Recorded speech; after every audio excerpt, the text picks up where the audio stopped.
নমস্কার। কথায় কথায় কথামৃত অনুষ্ঠানের 484তম পর্বে আপনাদের স্বাগত। আপনারা এই অনুষ্ঠান দেখছেন প্রাণারাম বাংলা ইউটিউব চ্যানেলে, যেখানে সপ্তাহের প্রত্যেক দিন সম্প্রচারিত হয় এই কথায় কথায় কথামৃত অনুষ্ঠানটি। শুরুর সময় থাকে রাত্রি 9টা, আর প্রত্যেক সপ্তাহে শনিবার সম্প্রচারিত হয় শ্রী শ্রী মায়ের কথা। শুরুর সময় থাকে সন্ধে 6টা। শ্রী শ্রী রামকৃষ্ণ কথামৃততে এই অনুষ্ঠানে আমরা গতকাল ছিলাম এবং আজকেও অবস্থান করব 25শে অক্টোবর 1885 প্রসঙ্গে, যেদিন শ্রীরামকৃষ্ণ কলকাতায় শ্যামপুকুর বাটিতে অবস্থান করছিলেন। উপস্থিত ছিলেন কথামৃতকার শ্রীযুক্ত মহেন্দ্রনাথ গুপ্ত বা শ্রীম বা মাস্টার মহাশয়। এবং আমরা গতকাল যে জায়গাটি দেখেছিলাম সেটি হচ্ছে যে শ্রীরামকৃষ্ণের যেহেতু গলার অসুখ, সেই জন্যে মাস্টারমশাই সকলের সিদ্ধান্তক্রমে ডাক্তার সরকারের বাড়িতে উপস্থিত হয়েছেন, যেমন অন্যান্য দিনও হয়, এবং ডাক্তারবাবুকে শ্রীরামকৃষ্ণের শারীরিক অবস্থা সম্পর্কে অবগত করিয়েছেন। সেটি যে জায়গা পর্যন্ত গেছে সেখানেই আমরা মোটামুটি থেমেছিলাম। তারপরে কি হচ্ছে সেটি আজকে আমরা শ্রবণ করব, প্রবেশ করব শ্রী শ্রী রামকৃষ্ণ কথামৃততে, যার সূচনায় কথামৃতকার শ্রীযুক্ত মহেন্দ্রনাথ গুপ্ত মহাশয় উদ্ধৃত করেছেন, তব কথামৃতং তপ্ত জীবনং কবিভিরীড়িতং কল্মষাপহং শ্রবণমঙ্গলং শ্রীমদাততং ভুবি গৃণন্তি ये ভূরিদা জনাঃ।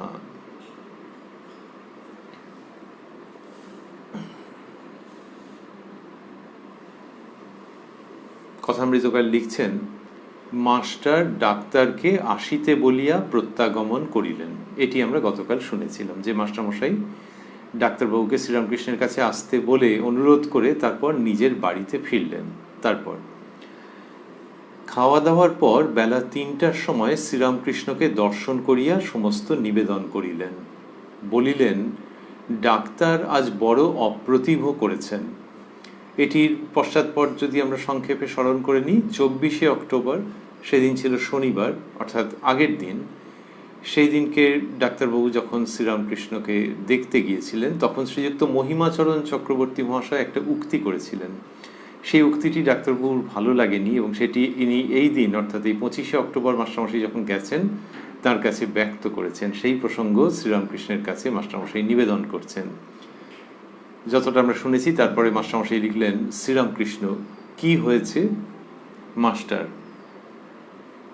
আপনি হতভাগা ডাক্তারদের অহংকার বাড়াবার জন্য রোগ করে বসেছেন, এ কথা শুনে গিয়েছিলেন।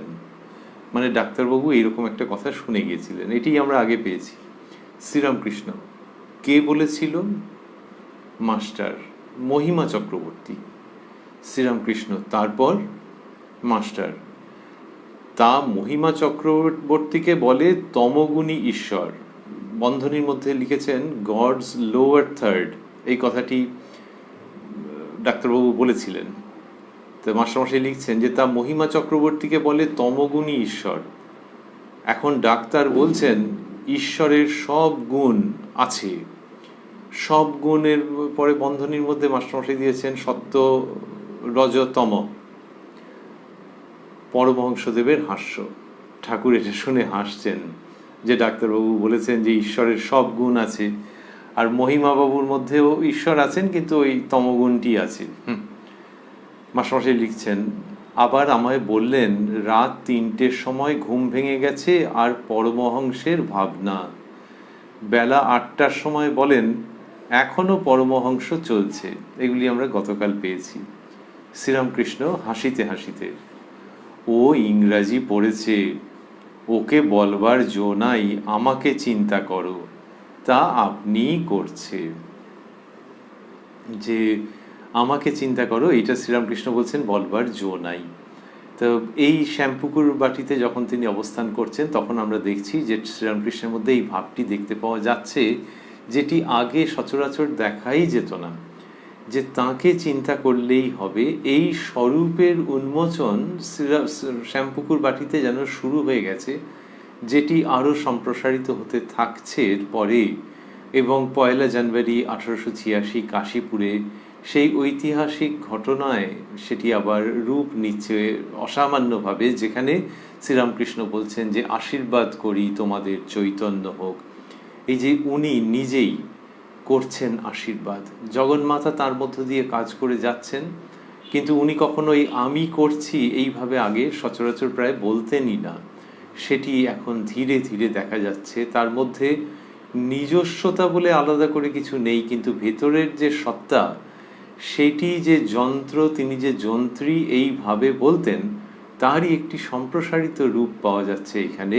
ওই স্বরূপের ঘোষণা, আত্মস্বরূপের ঘোষণা, কিন্তু ঘোষণা বললে যেরকম বোঝায় যে একটা উচ্চকিত কিছু, তা নয়, যেন স্বতঃস্ফূর্তভাবেই তার মধ্যে থেকে এটি আসছে। সেইখানেই বললেন যে ডাক্তারবাবুকে তো আর বলবার জো নেই যে আমাকে চিন্তা করো, তা আপনিই হচ্ছে। বললেন ও ইংরাজি পড়েছে, ওকে বলবার জো নাই আমাকে চিন্তা করো, তা আপনিই করছে। ইংরেজি পড়েছে, যে ইংলিশ ওয়েস্টার্ন সায়েন্স, সেটা পড়লে এই সমস্ত ভক্তি বিশ্বাস সাধারণত আসতে চায় না, বস্তুর দিকে মন চলে যায়। তো সেই জন্য এইরকমভাবে বলতে পারি না, বলা হয়ে ওঠে না, তা আপনি করছে মাস্টার। আবার বলেন as man I have the greatest regard for him. এর মানে এই, আমি তাকে অবতার বলি না, কিন্তু মানুষ বলে যতদূর সম্ভব ভক্তি আছে। এটি আমরা গতকালের অনুষ্ঠানে শুনেছি এবং সেই প্রসঙ্গের মধ্যে ছিলাম। মাস্টারমশাই লিখছেন, শ্রীরামকৃষ্ণ আর কিছু কথা হলো? মাস্টার, আমি জিজ্ঞাসা করলাম আজ ব্যারামের কি বন্দোবস্ত হবে, মানে অসুখের দিকটা। ডাক্তার বললেন বন্দোবস্ত আর আমার মাথা আর মুন্ডু, আবার আজ যেতে হবে, আর কি বন্দোবস্ত। এটা ওই শ্রীরামকৃষ্ণের প্রতি ভালোবাসায় বলা, কিন্তু ওই রকম গজর গজর করতে করতে বলা, এটা ডাক্তারবাবুর ভঙ্গি। যখন এটা বলেছেন তখন ঠাকুর হেসে ফেলেছেন। মাস্টারমশাই বন্ধনীর মধ্যে লিখছেন শ্রীরামকৃষ্ণের হাস্য। আরও বললেন, মাস্টারমশাই বলছেন, আরও বললেন তোমরা জানো না যে আমার কত টাকা রোজ লোকসান হচ্ছে, 2-3 জায়গায় রোজ যেতে সময় হয় না। এগুলি শুনেছি আমরা গতকাল। তো ওই আর কি, যে কি যে লস হচ্ছে আমার, কিন্তু ওই পরমহংস এক আমার হয়েছে, আমায় যেতেই হবে, এই যে ভঙ্গিটি, সেটি মাস্টারমশাই শ্রীরামকৃষ্ণের কাছে নিবেদন করলেন। এরপরে আবার দেখব অন্য কেউ আসছেন ঘটনার মধ্যে। আমরা রয়েছি, পুনরায় স্মরণ করছি, 25শে অক্টোবর 1885 প্রসঙ্গে শ্যামপুকুর বাটিতে। মাস্টারমশাই লিখছেন,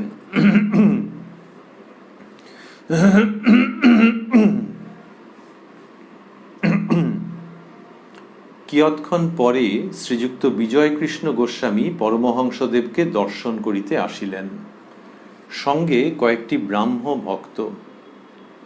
বিজয়কৃষ্ণ ঢাকায় অনেক দিবস ছিলেন, আপাতত পশ্চিমে অনেক তীর্থ ভ্রমণের পর সবে কলিকাতায় পৌঁছিয়াছেন। আসিয়া ঠাকুর শ্রীরামকৃষ্ণকে ভূমিষ্ঠ হইয়া প্রণাম করিলেন। অনেকে উপস্থিত ছিলেন, নরেন্দ্র, মহিমা চক্রবর্তী, নবগোপাল, ভূপতি, লাটু, মাস্টার, ছোট নরেন্দ্র ইত্যাদি অনেকগুলি ভক্ত। বিজয়কৃষ্ণ গোস্বামী মহাশয় ব্রাহ্ম সমাজের আচার্য, অদ্বৈত গোস্বামীর বংশধর, অতীব ধর্মভাবাপন্ন ব্রাহ্ম নেতা। সেই তাঁর কথা আমরা আগে বিভিন্ন সময় পেয়েছি। এখানে মাস্টারমশাই লিখলেন যে ঢাকায় অনেক দিবস ছিলেন, তারপরে পশ্চিমে অনেক তীর্থ ভ্রমণের পর সবে কলিকাতায় পৌঁছিয়াছেন, মানে পশ্চিম ভারতে। এইবারে সবে কলকাতায় পৌঁছেছেন, তো তার পরে পরেই শ্রীরামকৃষ্ণকে দর্শন করতে এসেছেন। তারপর কি সব অদ্ভুত ঘটনা ঘটবে। মাস্টারমশাই লিখছেন, মহিমা চক্রবর্তী বিজয়ের প্রতি। মহাশয় তীর্থ করে এলেন, অনেক দেশ দেখে এলেন, এখন কি দেখলেন বলুন। তো অনেক তীর্থ করে আসা, তো এমনি লোকে কোথাও বেড়াতে গেলে বলে অনেকে যে কি দেখলেন, আর এখানে তীর্থ ভ্রমণ, তাহলে ধর্মভাব নিয়ে যাওয়া, কোথায় কীরকম দেখলেন। সাধারণত হয় কি, কেউ কোনো জায়গা থেকে ঘুরে এলে তিনি বলবার জন্য উদ্গ্রীব থাকেন। আত্মীয় পরিজন যে জিজ্ঞেস করছে, অনেক সময় নিজে থেকেই বলেন যে জানো এই অমুক জায়গায় ঘুরে এলাম, দারুণ। তুমিও যেও একবার, ও অসাধারণ, এরকম বলতেই থাকেন। ঘুরে আসার পর ইচ্ছে হয় অনেক সময় যে আপনজনদের কাছে এটা বলি। শ্রীযুক্ত বিজয়কৃষ্ণ গোস্বামী মহাশয়ের একটু উল্টো ব্যাপার হচ্ছে। মাস্টারমশাই লিখছেন, বিজয়, কি বলবো, দেখছি যেখানে এখন বসে আছি এইখানেই সব, কেবল মিছে ঘোরা, কোনো কোনো জায়গায় এরই 1 আনা কি 2 আনা, কোথাও 4 আনা, এই পর্যন্ত, এইখানেই পূর্ণ 16 আনা দেখছি। আহা, বিজয়কৃষ্ণ গোস্বামী মহাশয় কি অসাধারণ উক্তি করলেন। বললেন যে যেখানে এখন বসে আছি এইখানেই সব। তো আমরা ওই যে স্মরণ করছিলাম যে ঘুরে আসার পর একটা বলবার প্রবণতা থাকে, কিন্তু এখানে উনি বলছেন, যেটি বলছেন সেটি অন্যরকম। যে ঘুরে আসার পর ওই যে স্মৃতির মধ্যে ওটা রয়েছে, কিন্তু মনে হচ্ছে এইখানে এসে যে ও প্রাণ জুড়িয়ে গেল এইখানে এসে, শ্রীরামকৃষ্ণের কাছে এসে। তা তীর্থ ভ্রমণ পশ্চিম ভারতে কোথায় করেছেন আমরা তো জানি না, ধরেই নেওয়া যায় যে বড় বড় তীর্থে গেছেন। আর এখানে শ্যামপুকুর বাটিতে তো সে তো একটা উত্তর কলকাতার একটা গলির মধ্যে ছোট বাড়ি, এমন কিছু তো একটা প্রশস্ত নয়। সেইখানে ঠাকুরের কাছে এসে বসেছেন, যে ঠাকুরের আবার গলায় অসুখ। বোঝাই যায় যে বিজয়কৃষ্ণ গোস্বামী মহাশয় যখন দেখেছিলেন শ্রীরামকৃষ্ণকে, তারপরে তিনি আরো রোগা হয়ে গেছেন, এটা সঙ্গত কারণেই অনুমান করা যায়। এবং গলার অসুখ যে অবস্থায়, তাতে একটু হলেও শারীরিকভাবে তো কাহিল বলেই মনে হবে। দক্ষিণেশ্বর থেকে শ্যামপুকুরে যাওয়া এই শারীরিক চিকিৎসার জন্যই। সেই শারীরিকভাবে অসুস্থ মানুষ, তো অসুস্থ ভাবলেই তো হয়, বা শারীরিক না, একটা শরীরের দিক দিয়েই অসুস্থ, ভেতরের দিক থেকে একেবারে অন্যরকম, কিন্তু তবু শরীরের দিক থেকে স্থূল শরীর বলা হয়, সেই দিক দিয়ে যিনি অসুস্থ তাকে তো দেখলেই বোঝা যাবে। তা সত্ত্বেও বিজয়কৃষ্ণ গোস্বামী মহাশয় এই যে কথাটি বলছেন, সেই জন্য তাঁকেও প্রণাম। জীবিত অবস্থায় কাউকে চিনতে পারা সহজ নয়, সময়ের ব্যবধানে লোকের ধীরে ধীরে ধীরে ধীরে মনে হতে পারে, কিন্তু জীবিত অবস্থায় যে একজন মানুষ তো সামনে দেখতে পাচ্ছেন, তার ক্ষুধা তৃষ্ণা আছে, তিনি টয়লেট যাচ্ছেন, আর এই কত শরীর খারাপ হয়েছে, ডাক্তার বুদ্ধি আসছে, রোগা হয়ে গেছেন, সেই তাঁকে দেখে বলা যে সমস্ত তীর্থ যে গেলাম বটে, কি বললেন, দেখছি যেখানে এখন বসে আছি এইখানেই সব, কেবল মিছে ঘোরা। এটি বলছেন যে কেবল মিছে ঘোরা, এটা শ্রীরামকৃষ্ণকে দেখে তার মনে হচ্ছে। সেই যার মনে হচ্ছে তিনিও খুব একটা কম নন। কোনো কোনো জায়গায় এরই 1 আনা কি 2 আনা, কোথাও 4 আনা, এই পর্যন্ত, এইখানেই পূর্ণ 16 আনা দেখছি। এই দেখা যিনি দেখেছেন তিনি ধন্য। পুনরায় আমরা ভাবছি, এরকম দেখা আর কি কেউ দেখেছেন?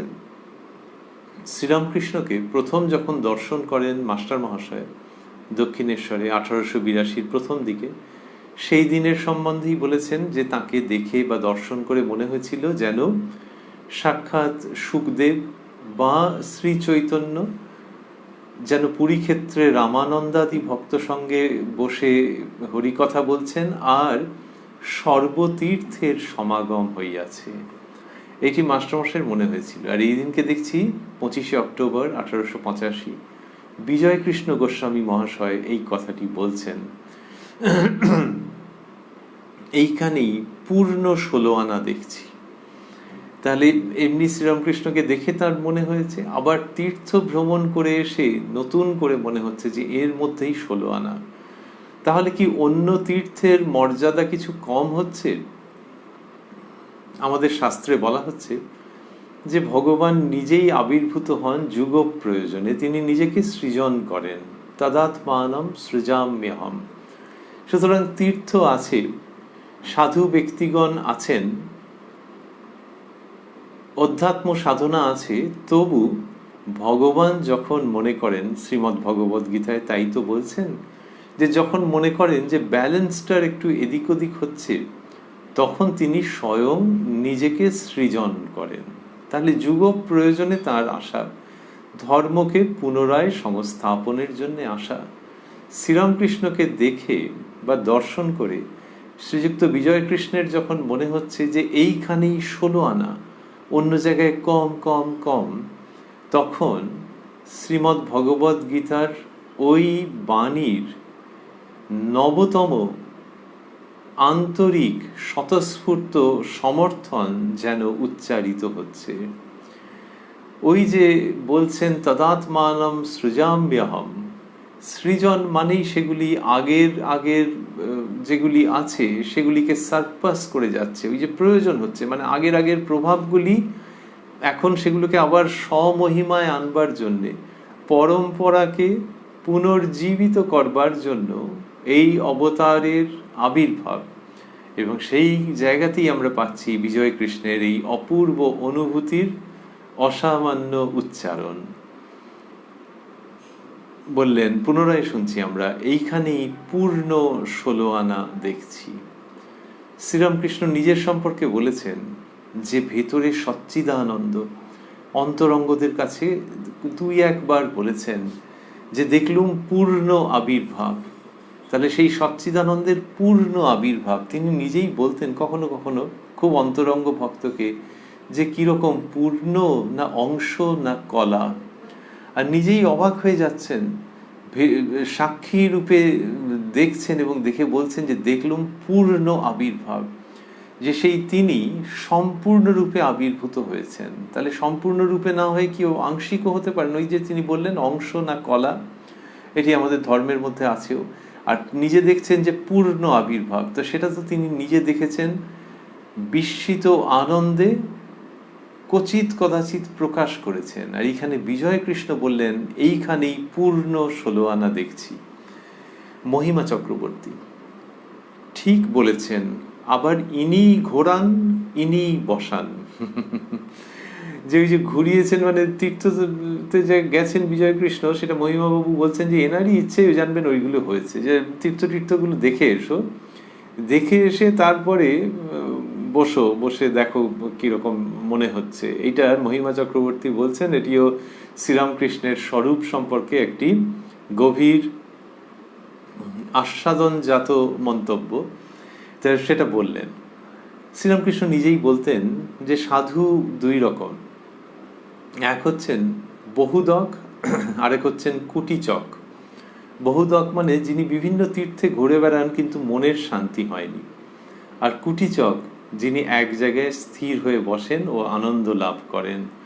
তো এই বহুদক এবং কুটিচক আছে। তো এইখানে সাধুদের সম্পর্কে বলেছেন, এখানে মহিমাবাবু সেই রকম জায়গাটিকেই যেন নির্দেশ করছেন যে ইনি বহুদক করান, আবার ইনি কুটিচক করিয়ে এক জায়গায় বসিয়ে ঢেলে দিয়ে দেন। তো সেই সবগুলো বললেন। এইখান থেকে আমরা যদি ভাবি শ্যামপুকুর বাটি থেকে আরেকটু সময়ের সরণি বেয়ে আরেকটু এগিয়ে যদি কাশীপুরে যাই, কাশীপুরের সময় নরেন্দ্রনাথ একবার ওরকম তীর্থ ভ্রমণে বেরিয়ে গিয়েছিলেন। তারপর যখন ফিরলেন তখন শ্রীরামকৃষ্ণ বলছেন নিজের শরীর দেখিয়ে যে সব এখানে, এরকম আকারে ইঙ্গিতে বোঝাচ্ছেন যে আর অন্য কোথাও কিছু পাবি না। তাহলে নরেন্দ্রনাথ কি স্বেচ্ছায় যেতে পারেন?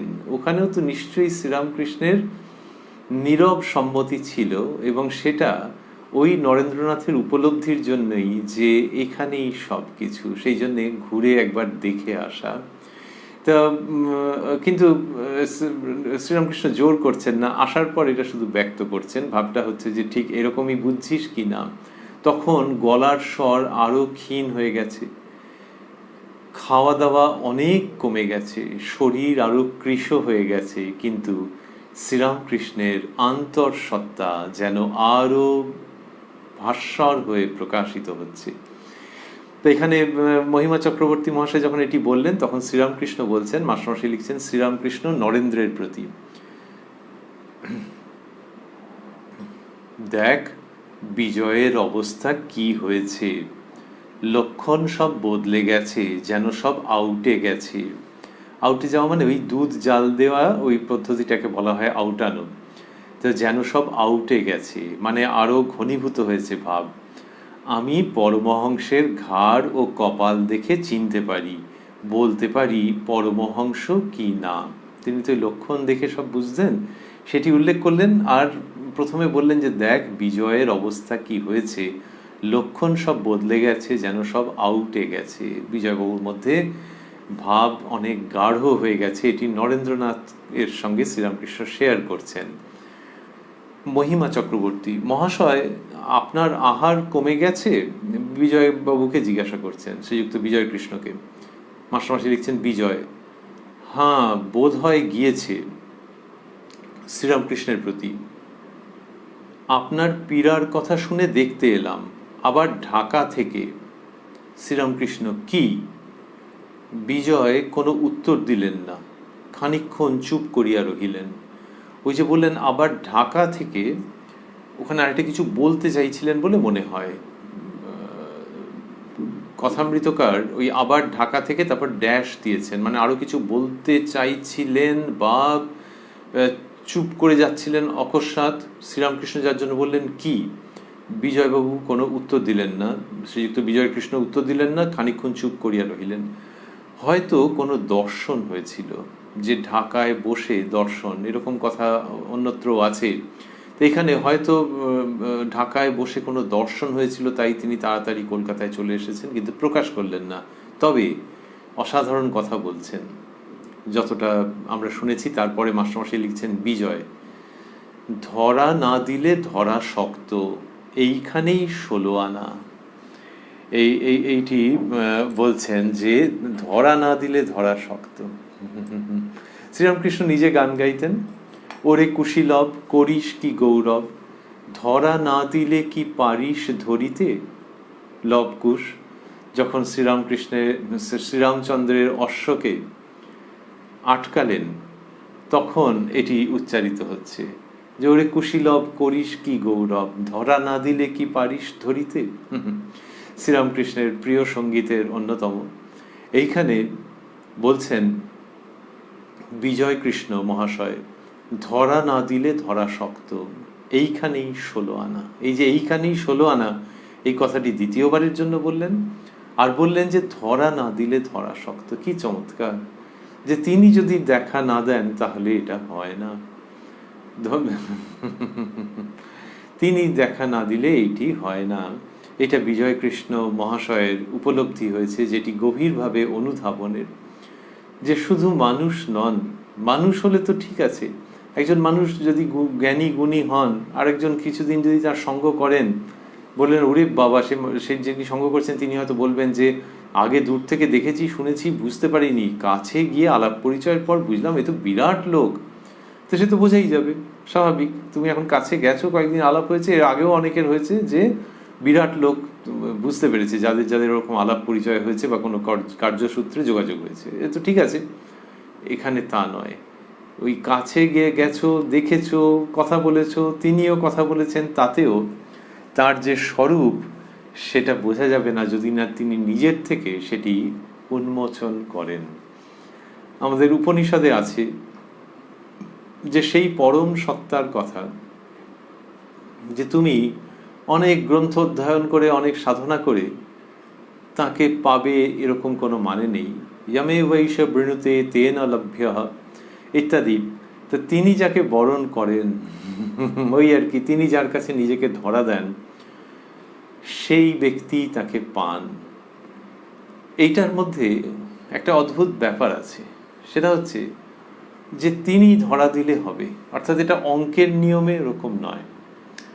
অন্যদিক থেকে কেউ যদি অনেক সাধনা করেন তাকে পাওয়ার জন্যে, তাহলে ওই সাধনার কোনো দরকার নেই নাকি? তিনি যাকে বরণ করবেন সেই তাকেই, সেই তিনি একে প্রাপ্ত হবেন, তা বলা হচ্ছে না। তাকে পাওয়ার জন্য যা যা করবার সেগুলো তো করতেই হবে। যার মনের মধ্যে ওই খিদে জেগেছে সে করবেই করবে, কিন্তু ওই রকম না ভাবে, মানে ওই রকম ভাবাটা যুক্তিযুক্ত নয় যে এই এই সাধন করেছি বলে, এই এই প্রক্রিয়ার মধ্যে দিয়ে গেছি বলেই তাকে পাবো। শেষ পর্যন্ত তার একটা হাসি মুখ দরকার, সেটা না হলে পাওয়া যাবে না। এটার একটু হালকা কিন্তু কতকটা কাছাকাছি উদাহরণ হচ্ছে বাচ্চাদের সম্পর্কে। বাচ্চাদের কাছে কেউ তাকে হাসানোর চেষ্টা করলো, গিয়ে না একটুখানি অঙ্গভঙ্গি করলো, যেন নিজে পড়ে গেছে এরকম একটা অভিনয় করলো আর খিলখিল করে হেসে উঠলো। এইটা দেখে আরেকজনের খুব ভালো লাগলো যে এত সুন্দর করে হাসছে। তারপর সেও গিয়ে ওরকম অঙ্গভঙ্গি করে একটু পড়ে যাওয়ার মতো যেই করলো, বাচ্চাটা ভ্যাঁ করে কেঁদে ফেললো। মহা মুশকিল। তখন আবার তাড়াতাড়ি সেই ব্যক্তি তার মাকে ডাকে, নিজে পালিয়ে যাওয়ার মতো করে অবস্থা হয় যে আমি কাঁদাইনি গো। তো বাচ্চা ছেলে বা মেয়ে কিসে যে হাসবে আর কিসে কাঁদবে বলা খুব মুশকিল আছে, ক্যালকুলেট করে হবে না। তবে তুমি চেষ্টা জারি রাখো, আবার আগে পরের দিন আরেকটা কিছু করো, দেখো বাবু হাসেন কিনা। এই যে জায়গা সেটা অনেকটা কাছাকাছি, যে চেষ্টা জারি রাখতে হবে, কিন্তু ওই হাসিটা তাঁরই আন্ডারে হাসার হলে তিনি হাসবেন, ওটা কোনো অঙ্কের হিসেবে আসবে না। ইয়মে বৈশ্য বৃণুতে তেন লভ্য। তো এই যে সেটা বিজয়কৃষ্ণ গোস্বামী মহাশয় পুনরায় আমরা স্মরণ করছি যে স্থূলদেহে অবস্থিত শ্রীরামকৃষ্ণ সম্পর্কে তার এই অনুভূতিটি হচ্ছে, বলছেন ধরা না দিলে ধরা শক্ত, এইখানেই 16 আনা। তাহলে 16 আনা রয়েছে, কিন্তু উনি যদি ধরা না দেন তাহলে হবে না।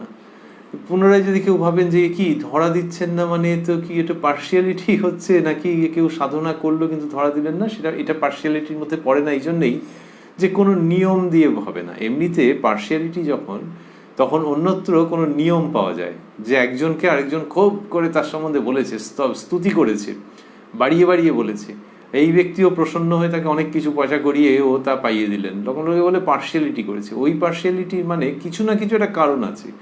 অথবা ওই ব্যক্তিকে গিয়ে খুব বিশাল বিশাল বলেছে যে আপনার মতো লোক আর দেখিনি, এমনি ভাষায় বলে যে তাকে প্লিজ করেছে, তখন সেও একটা কিছু পাইয়ে দিল আউট অফ টার্ন বেসিসে, বলে ও পার্শিয়ালিটি, ভেতরকার কিছু ব্যাপার আছে। এইটা পার্শিয়ালিটি নয়, এই জন্য যে ভেতরের কোনো ব্যাপার নেই। ওই যে লোকটি গিয়ে নানান রকম মুখভঙ্গি করেছে আর পড়ে যাওয়ার মতো অভিনয় করেছে ছেলেটার সামনে, বাচ্চাটার সামনে, তো আগে কি ওরকম ইয়ে হয়েছিল নাকি, ওর সঙ্গে চুক্তি হয়েছিল নাকি যে ক্যামেরা এরকম হবে আর তুই হেসে ফেলবি? তো সেই জন্য ওটা পার্শিয়ালিটি নয়, ওটা ওই রকমই ঈশ্বরের ইচ্ছা। এটা যুগে যুগে সাধক সাধিকা দেখেছেন যে ওই হাসিটা যখন আসে, ওই প্রসন্নতা যখন আসে, ওই ধরা দেওয়া যখন আসে তখন আসে। এটা কোনো নিয়মের মধ্যে নেই, কিন্তু এটা ঘটে। তো সেটা বিজয়কৃষ্ণ মহাশয়ের ওটা রয়েছে যে এইখানেই 16 আনা, ধরা না দিলে ধরা শক্ত। শ্রীরামকৃষ্ণ কেদার বললে অন্য জায়গায় খেতে পাই না, এখানে এসে পেট ভরা পেলুম। শ্রীযুক্ত কেদারনাথ চট্টোপাধ্যায় মহাশয়, এর কথা আগে এসছে, তো মাস্টারমশাই এইখানে পাদটিকায় দিয়েছেন, শ্রীযুক্ত কেদারনাথ চাটুর্যে অনেক দিন ঢাকায় ছিলেন, ঈশ্বরের কথা পড়লেই তাহার চক্ষু আর্দ্র হইত, একজন পরম ভক্ত, বাটি হালি শহর। তো এই কেদারবাবুর কথা আগে যখন এসছে তখন দেননি কেন? তার কারণ হচ্ছে যে আমরা যেভাবে পড়ছি, যেভাবে শুনছি, সেটি হচ্ছে দিনানুক্রমিক সংস্করণ। আর মাস্টারমশাই তো আগে ভাগ খণ্ড পরিচ্ছেদ হিসেবে যখন প্রকাশ করেছেন কথামৃত, তখন আগের তারিখ পরে, পরের তারিখ আগে, এরকম সব হয়েছে, স্বেচ্ছায় তিনি ওরকম করেছিলেন। তা শ্রীরামকৃষ্ণ যখন বলছেন কেদার বললে অন্য জায়গায় খেতে পাই না, এখানে এসে পেট ভরা পেলুম, ওই ভক্তের আনন্দের কথা বলছেন আর কি। ওই যে বিজয়কৃষ্ণ মহাশয় বলেছেন যে 16 আনা, তো শ্রীরামকৃষ্ণ সেখানে কেদারবাবুর কথা এরকম আনন্দের সঙ্গে উল্লেখ করেছেন। উল্লেখ করাতে বিজয়কৃষ্ণ গোস্বামী বলছেন যে না না, শুধু তাই নয়। কি বলছেন? মাস্টার মহিমাবাবু বলছেন যখন শ্রীরামকৃষ্ণ এটি বলেছেন, তখন মহিমা চক্রবর্তী আপত্তি করছেন। আপত্তি মানে সদর্থক। মাস্টারমশাই লিখছেন, মহিমা চক্রবর্তী পেট ভরা কি উপচে পড়ছে। এরকম আনন্দের পরিবেশ তৈরি হচ্ছে। ওই শ্রীরামকৃষ্ণ অবস্থান করছেন মধ্য গগনের সূর্য চন্দ্রের শীতল সুষমা আর কিরণ বর্ষণ করতে করতে। যখন মহিমাবাবু বললেন যে পেট ভরা কি উপচে পড়ছে, তখন বিজয়কৃষ্ণ বলছেন, মাস্টারমশাই লিখছেন, বিজয় হাত জোর করিয়া শ্রীরামকৃষ্ণের প্রতি, বুঝেছি আপনি কে, আর বলতে হবে না। শ্রীরামকৃষ্ণ ভাবস্থ, যদি তা হয়ে থাকে তো তাই। বিজয় বুঝেছি।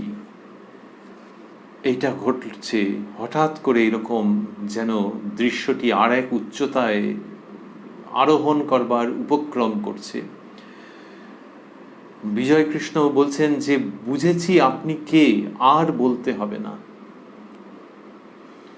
তাহলে এই অবস্থায় শ্রীরামকৃষ্ণকে বলছেন, বিজয় কৃষ্ণ গোস্বামী মহাশয় তো কয়েক বছর ধরেই শ্রীরামকৃষ্ণের কাছে আসছেন, কিন্তু এখন বলছেন বুঝেছি আপনি কে। কিভাবে বুঝলেন? তাঁর অন্তর্জগৎ, তাঁর সাধনার প্রেক্ষিতে, এবং এই যে একদম ইদানিংকালে তীর্থ ভ্রমণ করে এসেছেন, তারপরে ওই বিশ্বাস যেন আরও বর্ধিত, সম্পূর্ণ ঋদ্ধ হয়েছে। সেই সব মিলিয়ে একটি শব্দ, বুঝেছি। বুঝেছি আপনি কে। আর ওই সবগুলোর সঙ্গে যেটি হচ্ছে সেটি হলো শ্রীরামকৃষ্ণ নিজেকে উন্মোচন করছেন। বিজয়বাবুই তো নিজে বলেছেন। তো সেই সবটা মিলে তার বোঝা, এবং বলছেন যে বুঝেছি আপনি কে। আর বলতে হবে না। আর বলতে হবে না মানে হচ্ছে, এমনিতে লোকে বলে আর বলতে হবে না, বুঝে গেছি। আর এখানে হচ্ছে আক্ষরিক অর্থেও যে শ্রীরামকৃষ্ণের যে বাণী, তিনি তো বলেন ঈশ্বরীয় প্রসঙ্গ, কিন্তু সেইগুলো যদি তিনি নাও বলেন, তার নিজের স্বরূপের প্রসঙ্গ দুই একবার যেন অজান্তে মুখ দিয়ে উচ্চারিত হয়, সেগুলো যদি না বলেন, তিনি যদি চুপ করেও থাকেন, তাহলেও আমি যা বুঝবার বুঝে নিয়েছি। বলছেন ওই অত্যুত্তম সাধক প্রবর শ্রীযুক্ত বিজয় কৃষ্ণ গোস্বামী মহাশয় বললেন আর বলতে হবে না। এটা কি একটা অসাধারণ স্নেহপূর্ণ যেন ভঙ্গি, মমতাপূর্ণ ভঙ্গি, যে আর বলতে হবে না।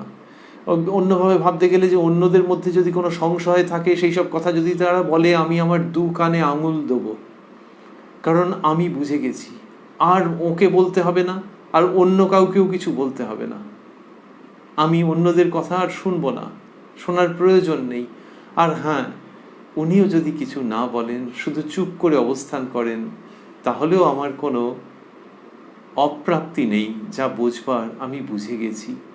এই এত বড় একটা উক্তি যখন করছেন, তখন শ্রীরামকৃষ্ণ ভাবস্থ হয়ে বলছেন, মাস্টারমশাই লিখছেন, যদি তা হয়ে থাকে তো তাই। এ অসামান্য। ওই স্বরূপের উন্মোচন যার সঙ্গে হচ্ছে কথা, তিনি সবচেয়ে বেশি সেটি বুঝছেন। যদি তা হয়ে থাকে তো তাই, তার মানে তুমি যা বুঝেছো, যদি সেইটি বুঝে থাকো, সেটা তো এদের দুজনের মধ্যে ওই জায়গাটা অনুচ্চারিত যে কি বুঝেছেন, কিন্তু ওইটি যদি বুঝে থাকো তো তাই।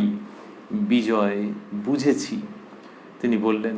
মানে এটা পুনরায় যেন ওইটা সমর্থন করা হচ্ছে। বললেন বুঝেছি, তারপরে কি অসাধারণ ঘটনা ঘটছে। মাস্টারমশাই লিখছেন, এই বলিয়া শ্রীরামকৃষ্ণের পাদমূলে পতিত হইলেন ও নিজের বক্ষে তাহার চরণ ধারণ করিলেন। শ্রীরামকৃষ্ণ তখন ঈশ্বরাবেশে বাহ্য শূন্য চিত্রার্পিতের ন্যায় বসিয়া আছেন। ঠাকুর এরকম বসে আছেন যেন একটি ছবি, স্থির হয়ে বসে আছেন, বাহ্য শূন্য, বাইরের জগতের কোনো জ্ঞান নেই, এবং ঈশ্বর আবেশে, ঈশ্বরীয় আবেশ তার মধ্যে। সেই অবস্থায় শ্রীরামকৃষ্ণ বসে আছেন। বসে আছেন মানে চরণ যুগল প্রলম্বিত করে, পা ঝুলিয়ে বলেই অনুমান করা যায়। যে কালে মাস্টারমশাই লিখছেন, এই বলিয়া শ্রীরামকৃষ্ণের পাদমূলে পতিত হইলেন ও নিজের বক্ষে তাহার চরণ ধারণ করিলেন।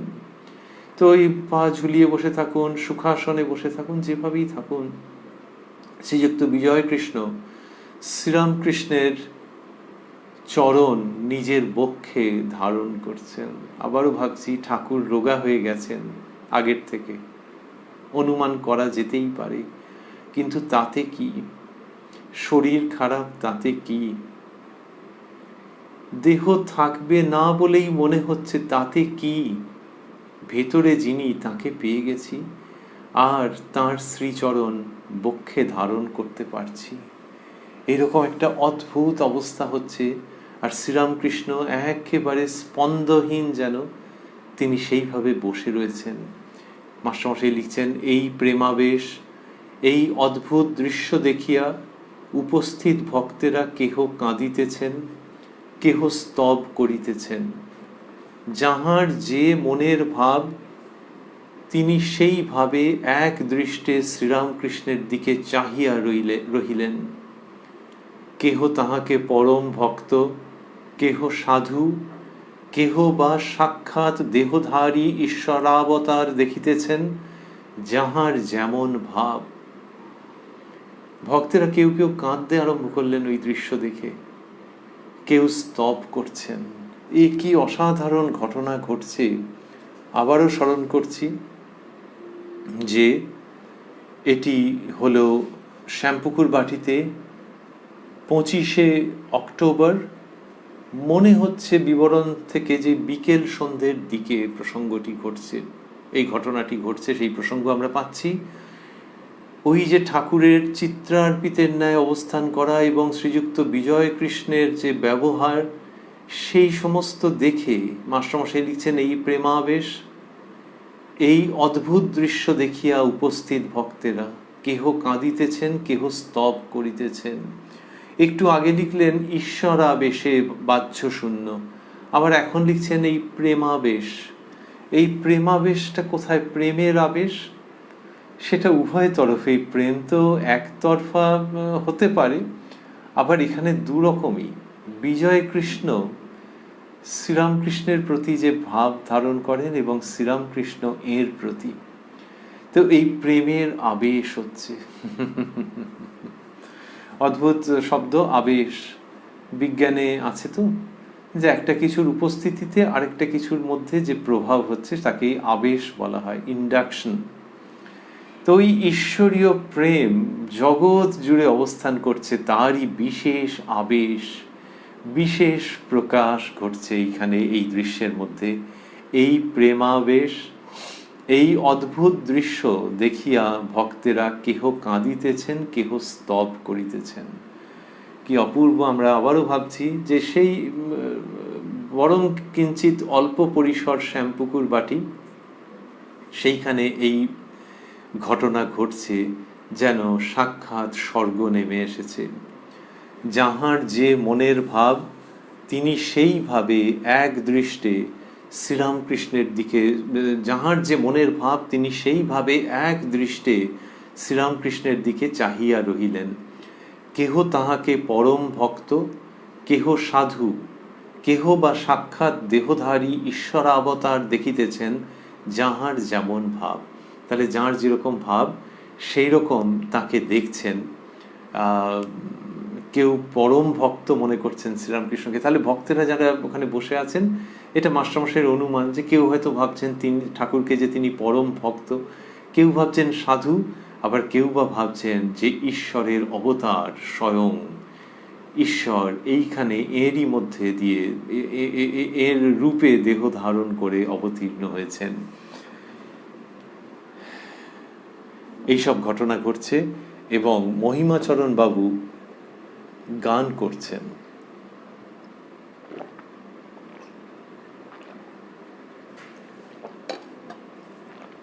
মাস্টারমশাই লিখছেন, মহিমাচরণ শাস্ত্রু নয়নে গাহিলেন, দেখো দেখো প্রেম মূর্তি, ও মাঝে মাঝে যেন ব্রহ্ম দর্শন করিতেছেন, এইভাবে বলিতেছেন, তুরীয়ং সচ্চিদানন্দম দ্বৈতাদ্বৈত বিবর্জিতম। ওই তুরীয় অবস্থা, সেই সচ্চিদানন্দ, তুরীয় অবস্থা স্বয়ং, দ্বৈত অদ্বৈত বিবর্জিত সেই অবস্থা। তো এইরকমভাবে বলছেন যে যেন মাঝে মাঝে যেন ব্রহ্ম দর্শন করিতেছেন, এইভাবে বলিতেছেন। মহিমাবাবু শাস্ত্রনয়নে গাহিলেন, দেখো দেখো প্রেম মূর্তি, এরকম একটি গান গাইলেন, ও মাঝে মাঝে যেন ব্রহ্ম দর্শন করিতেছেন, এইভাবে ওই শ্লোকের অংশটি বলছেন।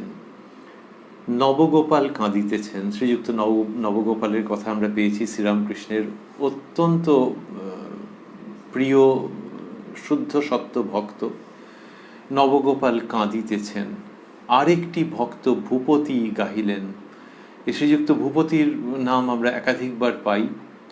কলকাতায় রাজবল্লভ পাড়ায় তাঁর জন্ম। শ্রীরামকৃষ্ণ যেখানে রয়েছেন এখান থেকে খুবই কাছে, আর শ্রীরামকৃষ্ণের কাছে অনেকবার গেছেন, দক্ষিণেশ্বরে গেছেন। পরবর্তীকালেও তাঁর উচ্চ ধর্মভাবের বিকাশ দেখতে পাওয়া যায়, অত্যন্ত উচ্চ ধর্মভাবের বিকাশ। মাস্টারমশাই লিখছেন, আরেকটি ভক্ত ভূপতি গাহিলেন, জয় জয় পরব্রহ্ম, অপার তুমি অগম্য, পরাৎপর তুমি সারাৎ সার, সত্যের আলোক তুমি, প্রেমের আকর ভূমি, মঙ্গলের তুমি মূলাধার, ইত্যাদি। এই গানটি শ্রীযুক্ত ভূপতি গাইলেন। তারপরে আবারও গান হচ্ছে, অপূর্ব পরিবেশ সৃষ্ট হয়েছে, বোঝা যাচ্ছে তো। সেইখানে এইসব হচ্ছে।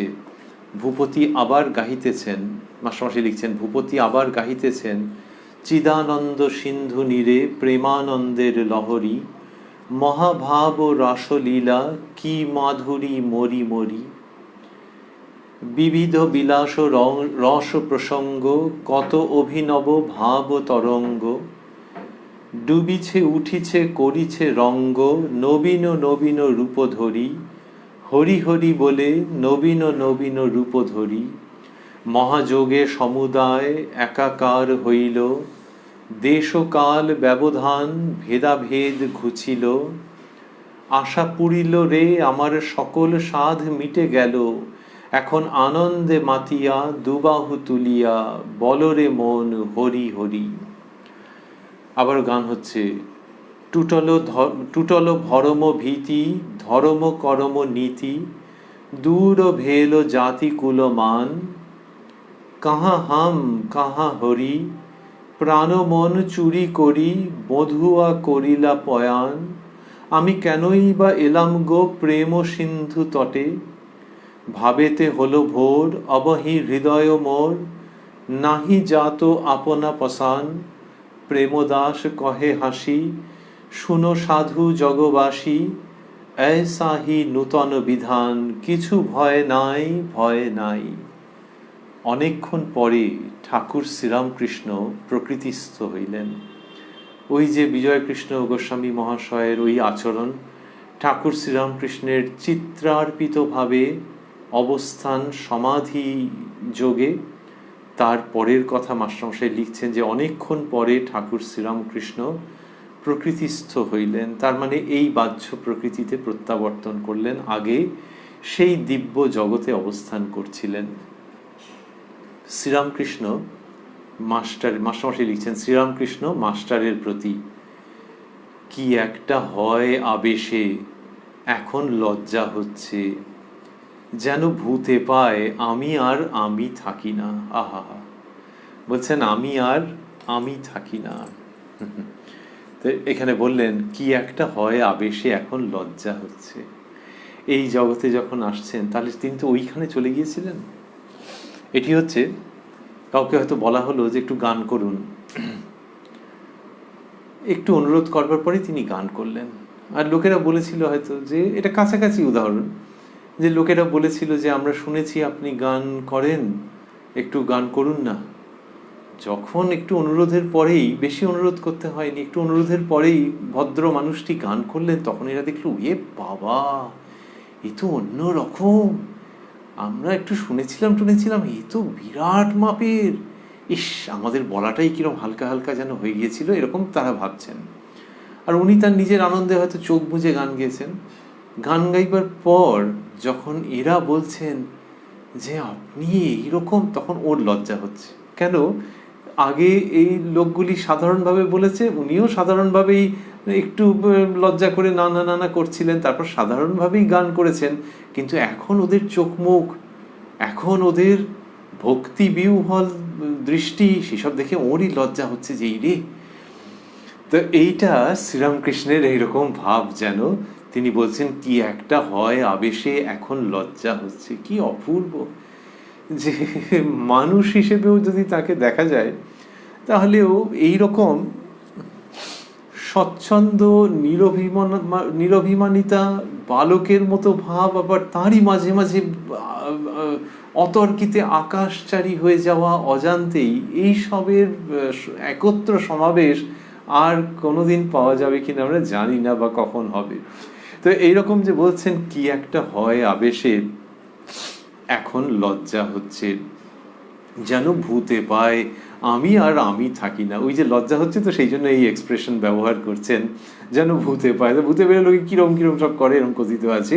আর এখানেও হচ্ছে যে দেখো আমি যে কিরম কিরম করছিলাম, তো সেই কিরম কিরম সেইটা দেখে তো ভক্তেরা কেঁদে ফেলেছেন, ঈশ্বরীয় স্তব স্তুতি করেছেন। আর এইখানে মানুষ শ্রীরামকৃষ্ণ, ব্যক্তি শ্রীরামকৃষ্ণ যেন নিজেকে তাড়াতাড়ি করে সামলে নিচ্ছেন। আবার বলছেন এই অবস্থার পর গণনা হয় না, 1, 7, 8 এই রূপ গণনা হয়। কি অপূর্ব, যে আর গুনতে পারি না। এখন এই গুনতে পারা মানে মনটাকে কিছুর মধ্যে দেওয়া, এক। আর কিসের মধ্যে দেবো? দুই, আমরা গুনে ফেলছি, কি করব? দুই হচ্ছে যে গোনা মানে তফাৎ করা, তো ওই একটা, দুটো, তিনটে এরকম সব তো তফাৎ আছে বলেই তো গোনা। সব যদি এক হতো তাহলে তো আর গোনা যেত না।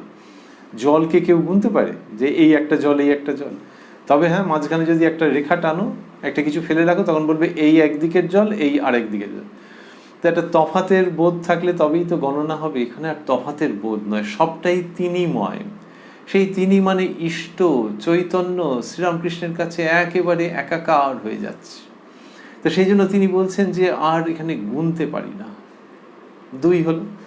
তিন হচ্ছে যে এমনি গোনাগুনি মানে তার সঙ্গে একটু রজগুণের যেন ব্যাপার আছে, একটু যেন, যে টাকা কড়ি কেউ গুনছে,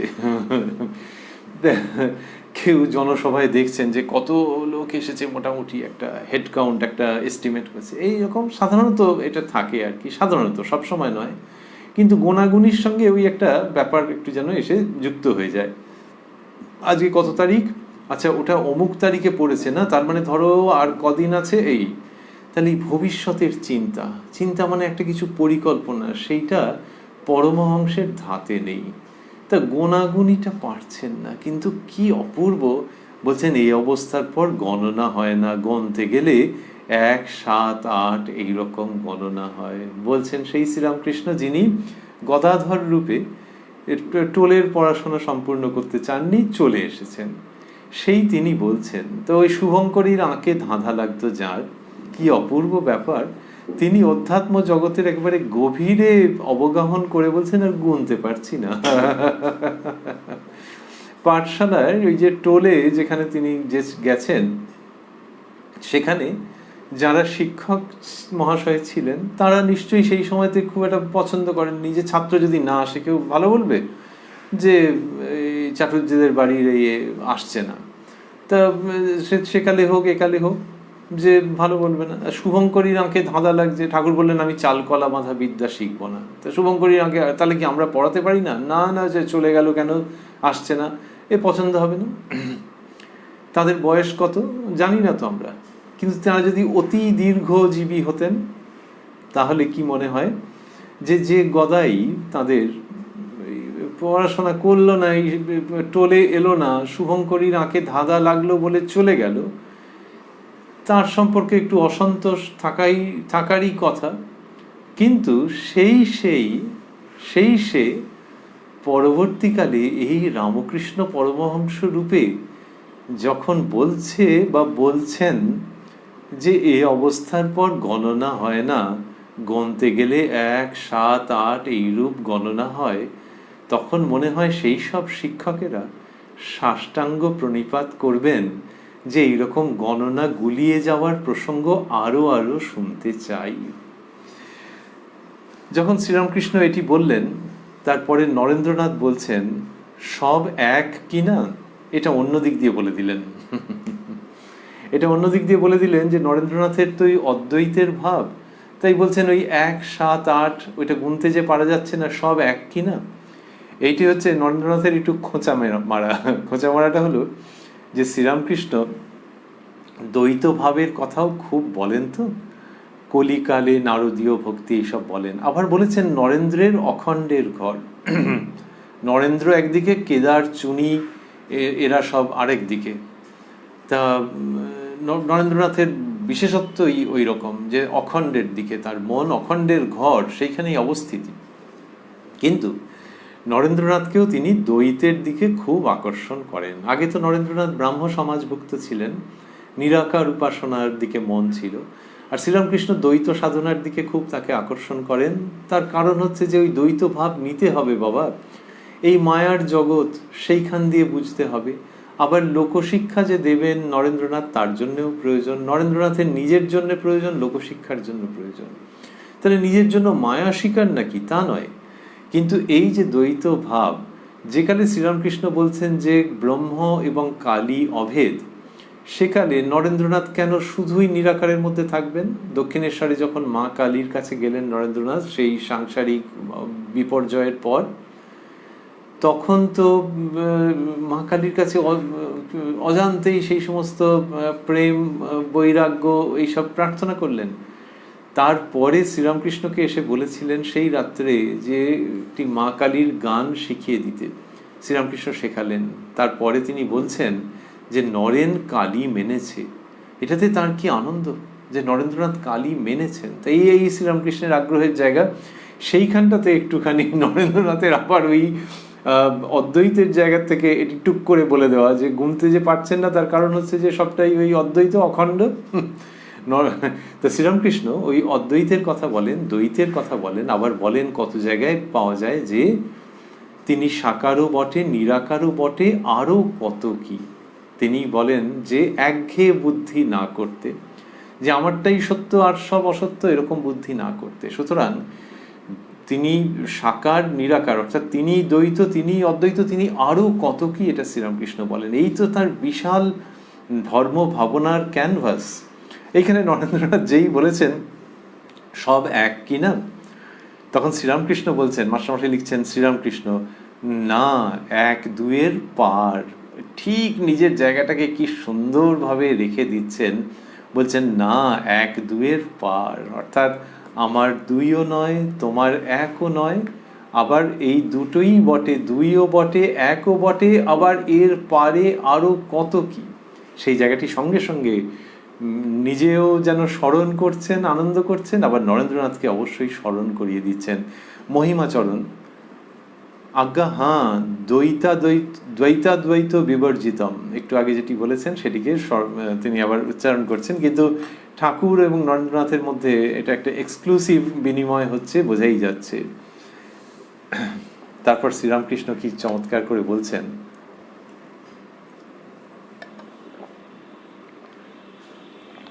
মাস্টারমশাই লিখছেন শ্রীরামকৃষ্ণ, হিসাব পচে যায়, পাণ্ডিত্যের দ্বারা তাকে পাওয়া যায় না।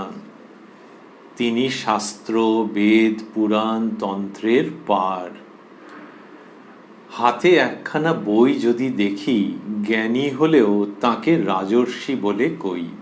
তাহলে এই যে হিসাব পচে যায়, এটা কিসের প্রসঙ্গে বলছেন? যে এই যে তাত্ত্বিক আলোচনা আসছে তো, যে তিনি অদ্বৈত নাকি এই সমস্ত যে আসছে, বলছেন এগুলো ঠিক আছে, কিন্তু তিনি এসবের পার।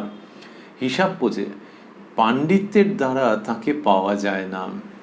তিনি শাস্ত্র, বেদ, পুরাণ, তন্ত্রের পার।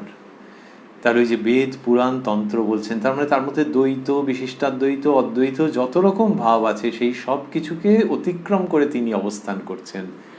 হাতে একখানা বই যদি দেখি, জ্ঞানী হলেও তাকে রাজর্ষি বলে কই। এটার মানে কি?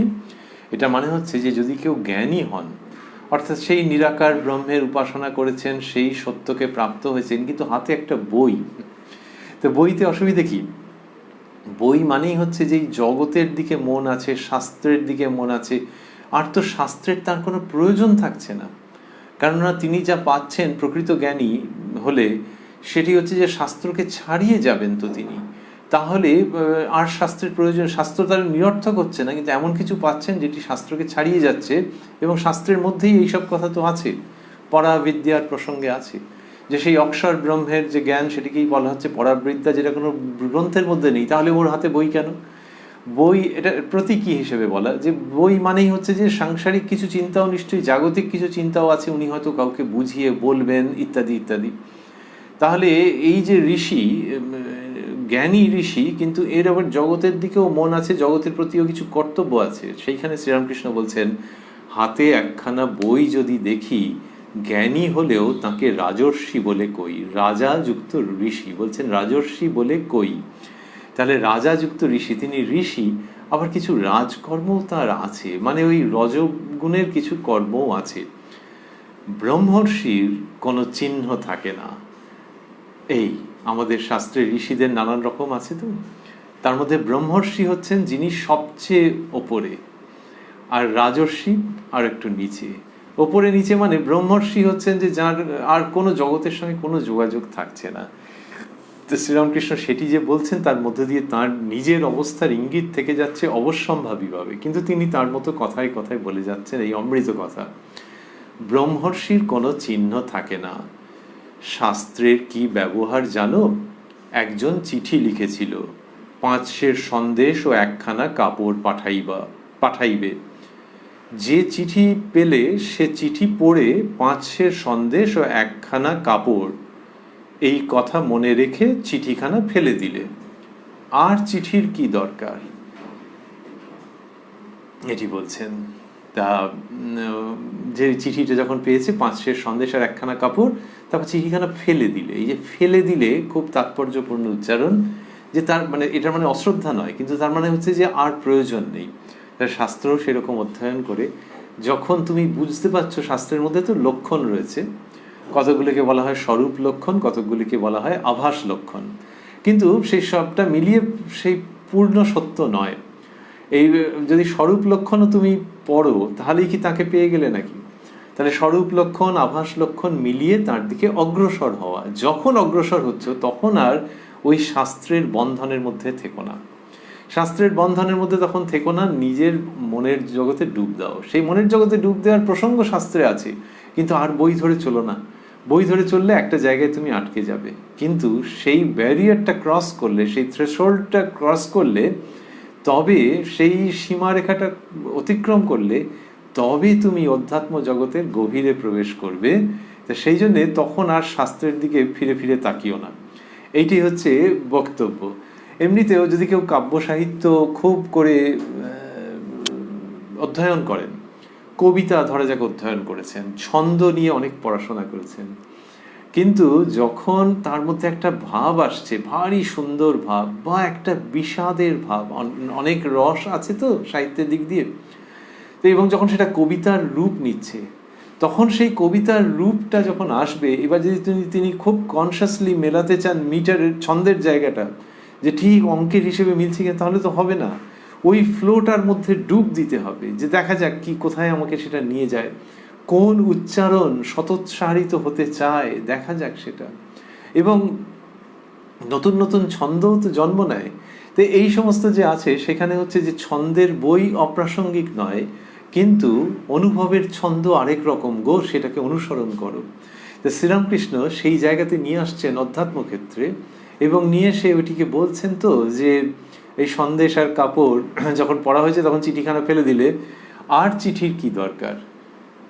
এমন অপূর্ব পরিবেশ সৃষ্ট হয়ে রয়েছে এই দিনে 25শে অক্টোবর 1885 শ্যামপুকুর বাটিতে, যে সমীপাগত ভক্তেরাও কি দারুণ দারুণ এক একটি মন্তব্য করছেন। বিজয় কৃষ্ণ বলছেন, মাস্টারমশাই লিখছেন, বিজয়, সন্দেশ পাঠানো হয়েছে, বোঝা গেছে। অর্থাৎ ওই যে চিঠির মধ্যে ওটা ছিল তো, এবার সেখানে যে কিনা সন্দেশ আর কাপড় পাঠাবে, সে ওইগুলো সন্ধান করতে আরম্ভ করে।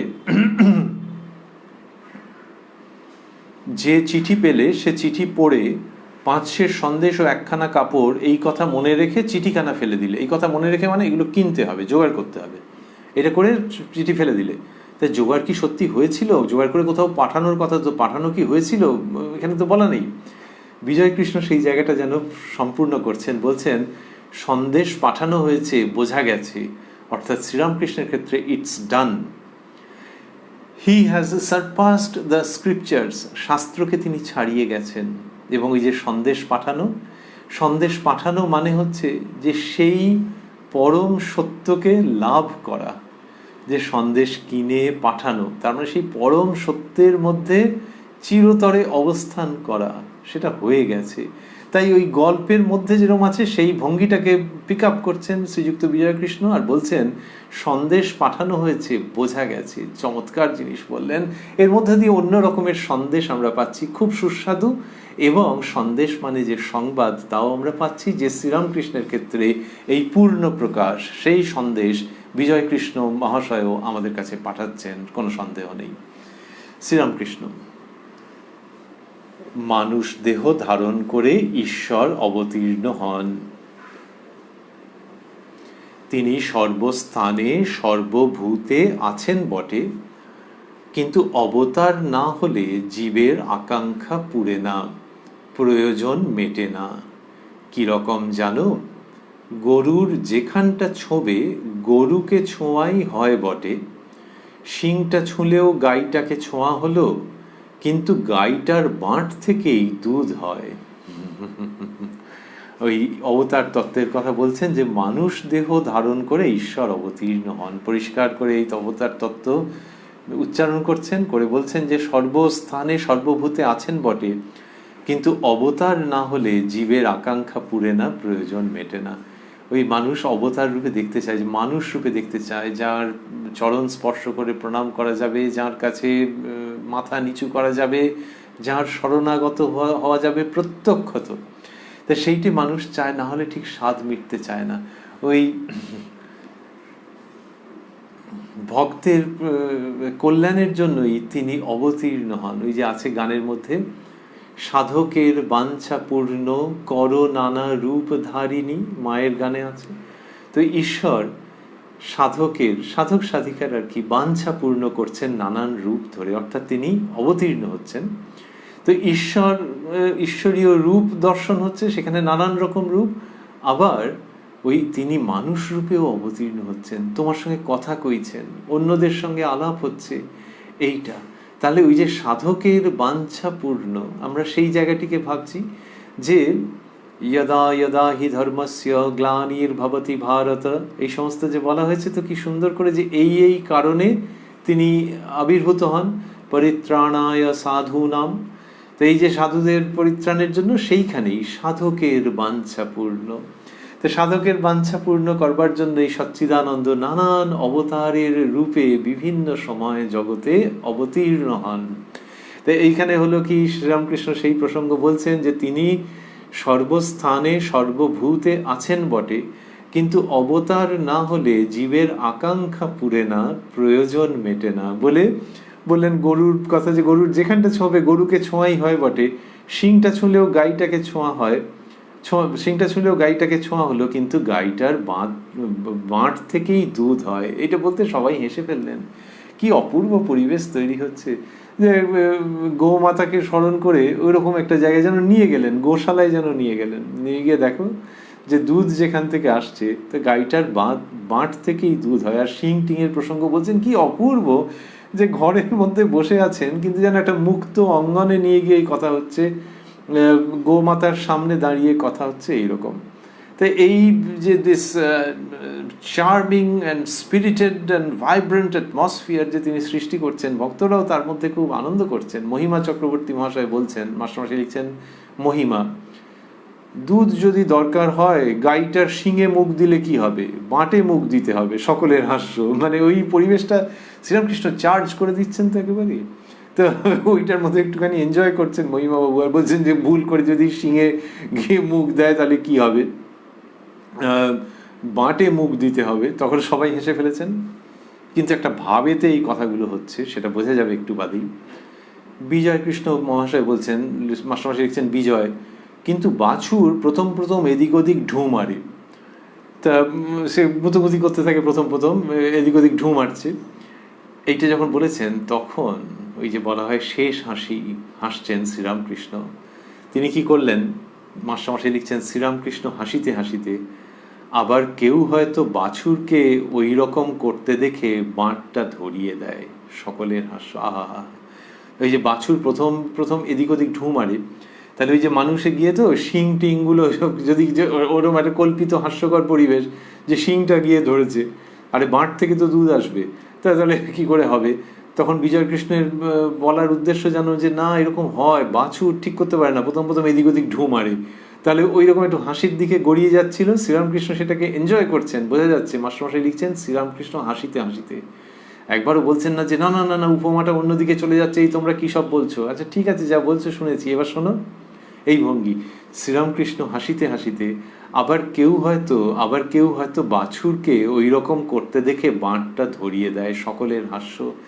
এই যে সবাই হাসছেন, সেটা 1885 25শে অক্টোবর উত্থিত হয়ে যেন আজকের দিন পর্যন্ত আমাদের স্পর্শ করছে পরম প্রেমে, পরম আনন্দে, যে শ্রীরামকৃষ্ণের উপস্থিতিতে এই রকম ঘটনা ঘটছে। আর ওই যে বললেন যে বাছুর এদিক ওদিক ঢু মারছে, আর কেউ হয়তো বাঁটটা ধরিয়ে দেয়, এর মধ্যেও গভীর তাৎপর্য থেকে যাচ্ছে। আমরা রয়েছি উদ্বোধন কার্যালয়ে প্রকাশিত শ্রী শ্রী রামকৃষ্ণ কথামৃতের 955 পৃষ্ঠায়। রয়েছি 25শে অক্টোবর 1885 প্রসঙ্গে। আগেই যেটা আমরা স্মরণ করছিলাম শ্রীরামকৃষ্ণের প্রসন্ন আনন্দপূর্ণ সুগভীর আধ্যাত্মিকতার সংস্পর্শে। আর আজকে আমরা শুনছিলাম যে তিনি বললেন, ওই ঠাকুর শ্রীরামকৃষ্ণের কাছে যখন মাস্টারমশাই এলেন তখন শ্রীরামকৃষ্ণ বললেন যে মহিমা চক্রবর্তীর সঙ্গে ডাক্তারের কি প্রসঙ্গ হয়েছিল, সেই সবগুলো হতে হতে যখন মাস্টারমশাই নিবেদন করলেন যে ডাক্তারবাবুর এখনও পরমহংস চলছে এরকম ডাক্তারবাবু বলছেন, তখন শ্রীরামকৃষ্ণ বললেন যে ও ইংরাজি পড়েছে, ওকে বলবার জো নাই, আমাকে চিন্তা করো তা আপনিই করছে। তারপরে বিজয়কৃষ্ণ গোস্বামী মহাশয় শ্রীরামকৃষ্ণকে দর্শন করতে এলেন। অনেক তীর্থ, পশ্চিম ভারতে অনেক তীর্থ দেখে এসেছেন। সেই প্রসঙ্গ যখন উত্থাপিত হলো মহিমাবাবুর দ্বারা, তখন বিজয়কৃষ্ণ মহাশয় বললেন যে কি বলবো, দেখছি যেখানে এখন বসে আছি এইখানেই সব কেবল মিছে ঘোরা। আর শ্রীরামকৃষ্ণের সম্পর্কে বললেন যে এইখানেই পূর্ণ 16 আনা। দুবার এই কথাটি বলেছেন। আর বলেছেন শ্রীরামকৃষ্ণ সম্বন্ধে যে ধরা না দিলে ধরা শক্ত। শ্রীরামকৃষ্ণ বলছেন কেদারবাবু এরকম বলেন যে অন্য জায়গায় খেতে পাই না, এখানে এসে পেট ভরা পেলুম। মহিমা চক্রবর্তী বলছেন পেট ভরা কি, উপচে পড়ছে, এরকম বলেছেন। বিজয়কৃষ্ণ মহাশয় ওই জায়গাতে হাত জোর করে শ্রীরামকৃষ্ণকে বলেছেন বুঝেছি আপনি কে, আর বলতে হবে না। শ্রীরামকৃষ্ণ বললেন যদি তা হয়ে থাকে তো তাই। বিজয়কৃষ্ণ বললেন বুঝেছি। বলতে বলতে শ্রীরামকৃষ্ণের শ্রীচরণ বক্ষে ধারণ করলেন এবং ঠাকুর শ্রীরামকৃষ্ণ চিত্রার্পিতের মতো বাহ্যশূন্য হয়ে বসে রইলেন। এই প্রেমাবেশ দেখে উপস্থিত ভক্তেরা কেউ কাঁদলেন, কেউ স্তব করলেন। মহিমাচরণ বাবু গান করলেন, নবগোপাল মহাশয় কাঁদতে থাকলেন, ভক্ত ভূপতি গান করলেন একাধিক। তারপর ঠাকুর শ্রীরামকৃষ্ণ আবার এই প্রকৃতিতে ফিরে, বাহ্য প্রকৃতিতে প্রত্যাগমন করে বললেন যে কি একটা হয় আবেশে, এখন লজ্জা হচ্ছে। আর বললেন যে এই অবস্থার পর গণনা হয় না, গুনতে গেলে 1, 7, 8 এইরূপ হয়। পাণ্ডিত্যের প্রসঙ্গে বললেন যে রাজর্ষি যার হাতে হয়তো একটা বই আছে কিন্তু ব্রহ্মর্ষি তার কোনো চিহ্ন থাকবে না। শাস্ত্রের প্রসঙ্গে বললেন যে এই 5 সের সন্দেশ আর একখানা কাপড় যে চিঠিতে লেখা আছে সেই চিঠি পড়ে ফেলে দিতে হয়, এবার সেগুলি জোগাড় করার প্রসঙ্গ। বিজয়কৃষ্ণ বললেন খুব অর্থবহভাবে যে সন্দেশ পাঠানো হয়েছে, বোঝা গেছে। শ্রীরামকৃষ্ণ তারপরে শেষের দিকে আমরা শুনছিলাম তিনি বললেন যে ঈশ্বর মানুষ দেহ ধারণ করে অবতীর্ণ হন, কারণ অবতার না হলে জীবের আকাঙ্ক্ষা পুরে না, প্রয়োজন মেটে না। সেই প্রসঙ্গেই তার উক্তি যে গরুর যেইখানটা ছোঁবে গরুকে ছোঁয়াই হয় বটে, শিংটা ছুঁলেও গাইটাকে ছোঁয়া হলো, কিন্তু গাইটার বাঁট থেকেই দুধ হয়। এটা নিয়ে যখন একটু মজা হচ্ছে যে মহিমাবাবু বললেন দুধ যদি দরকার হয় গাইটার শিঙে মুখ দিলে কি হবে, বাঁটে মুখ দিতে হবে। বিজয়বাবু বললেন যে কিন্তু বাছুর প্রথম এদিক ওদিক ঢু মারে, মানে সে ভুলটা করে তো। শ্রীরামকৃষ্ণ শেষে আমরা শুনছিলাম আজকে যে তিনি হাসতে হাসতে বললেন একটি কথা। এই জায়গাতে আমরা ভাবছি যে ঠাকুর শ্রীরামকৃষ্ণের কৃপা সাপেক্ষে এই অনুষ্ঠানে আমরা আবারও মিলিত হব আগামীকাল প্রাণারাম বাংলা ইউটিউব চ্যানেলে, যেখানে সপ্তাহের প্রত্যেক দিন সম্প্রচারিত হয় এই কথায় কথায় কথামৃত অনুষ্ঠানটি। শুরুর সময় থাকে রাত্রি 9টা, আর এই চ্যানেলেই প্রত্যেক শনিবার সম্প্রচারিত হয় শ্রী শ্রী মায়ের কথা। শুরুর সময় থাকে সন্ধে 6টা। ওই যে শেষের দিকটি আমরা শুনছিলাম আজকের, যে বিজয়কৃষ্ণ গোস্বামী মহাশয় বললেন যে কিন্তু বাছুর প্রথম এদিক ওদিক ঢু মারে, তখন শ্রীরামকৃষ্ণ হাসতে হাসতে কি অপূর্ব অমৃত কথা উচ্চারণ করলেন। বললেন আবার কেউ হয়তো বাছুরকে ওই রকম করতে দেখে বাঁটটা ধরিয়ে দেয়। সকলের হাস্য। এই এত মজার করে কথাটি বলেছেন, এই যে বাঁটটা ধরিয়ে দেয়, কেউ যেন একটা এরকমভাবে বাঁটটা ধরিয়ে দিচ্ছে। এই দৃশ্যটাকে আমরা ভাবছি শেষে যে বাছুর সে ওই দুধ খাবে তো, কিন্তু এদিক ওদিক ঢু মারছে, ঠিক বুঝতে পারছে না যে কোনখান থেকে ওটি আসছে, তখন কেউ ধরিয়ে দিচ্ছে। তো তেমনি ওই অবতারকে ধরতে পারা, এটা একটা ব্যাপার আছে। তো কেউ এদিক ওদিক করছে ধর্মক্ষেত্রে, ঠিক জায়গায় পাচ্ছে না। তারপরে হয়তো কেউ ধরিয়ে দিল, সুতরাং ওই ধরিয়ে দেওয়ার ব্যাপারটা হলেই তখন ঠিক জায়গায় পৌঁছে গেল। এই যে ধরিয়ে দিল, এখানটাতে যদি একটু কল্পনার আশ্রয় নিই আমরা, যে গোমাতা তো চাইছেনই যে তার বৎস গরুটি চাইছে যে বাছুর সেই দুধ খাক, যেন সে তার খুব ইচ্ছে, এবং সেই ইচ্ছের আবেশেই একজন ওটা ধরিয়ে দিচ্ছে। তারও মনে হচ্ছে যে আরে মাটার এরকম ইচ্ছে আর বাচ্চাটাও ছটফট করছে, এই ধরিয়ে দিল। শ্রীরামকৃষ্ণ এবং ভক্তগণের মধ্যে এই রকম যেন একটা সম্বন্ধ স্থাপন করিয়ে দিচ্ছে শ্রী শ্রী রামকৃষ্ণ কথামৃত, বা সেই অর্থে বলতে গেলে শ্রীরামকৃষ্ণের মাস্টার শ্রীযুক্ত মহেন্দ্রনাথ বা কথামৃতকার স্বয়ং। এই যে ভক্ত নানান রকম জায়গায় ঘুরে বেড়াচ্ছে, তখন যে অবতার যে অবতীর্ণ হয়েছেন তাকে যখন ঠিক ধরতে পারছে না, প্রত্যেকের জীবনেই তো এরকম অবস্থা যায়, তো যখন অবতারকে ঠিক ধরতে পারছে না, ঠিক তার সান্নিধ্য অনুভব করতে পারছে না, তখন যেন তাঁরই ইচ্ছায় তিনি চাইছেন যে ভক্ত এদিক ওদিক কোথায় ঘুরে বেড়াবে, সে তার অভীষ্ট স্থানে উপনীত হতে পারছে না, তখন যেন তাঁরই ইচ্ছায় কথামৃতকার মাস্টার মহাশয় এই কথামৃতের মাধ্যমে ভক্তকে শ্রীরামকৃষ্ণের সঙ্গে যুক্ত করে দিচ্ছেন। তাহলে এই যে কেউ হয়তো বাঁটটা ধরিয়ে দেয়, সেটি হচ্ছে মাস্টারমশাইয়ের কথামৃত নিয়ে উপস্থিত থাকা চিরকালের জন্যে, যে ভক্ত এদিক ওদিক ঘুরে বেড়াচ্ছে তাকে যেন এখনো তিনি ডাকছেন। ঠাকুর বলতেন ছেলে ধরা মাস্টার, তো সেই তিনি, অন্যরা বলেছেন ছেলে ধরা মাস্টার, ঠাকুর সেটিকে সমর্থন করেছেন। তো এই তিনি ঠাকুরের ইচ্ছাতে এই মাস্টারমশাই যেন এখনো মেয়েদের, ছেলেদের, নারী পুরুষ, সাধিকা সাধক সব ধরে আনছেন, এনে যুক্ত করে দিচ্ছেন ঠাকুরের সঙ্গে। যে এদিক ওদিক ঢু মারছে, যে তাকে নিয়ে এসে ওই পরম কারুণিক ঠাকুর শ্রীরামকৃষ্ণের ইচ্ছাতেই মাস্টারমশাই এই কথামৃতের সহায়ে শ্রীরামকৃষ্ণের সঙ্গে যুক্ত করে দিচ্ছেন ভক্তদের চিরকালের জন্য। এই প্রসঙ্গটিকে স্মরণ করতে করতে আজকের অনুধ্যান, আজকের কথামৃত পাঠ এবং শ্রবণ শ্রীরামকৃষ্ণের শ্রীচরণে প্রণাম করতে করতে আমরা সমাপন করব।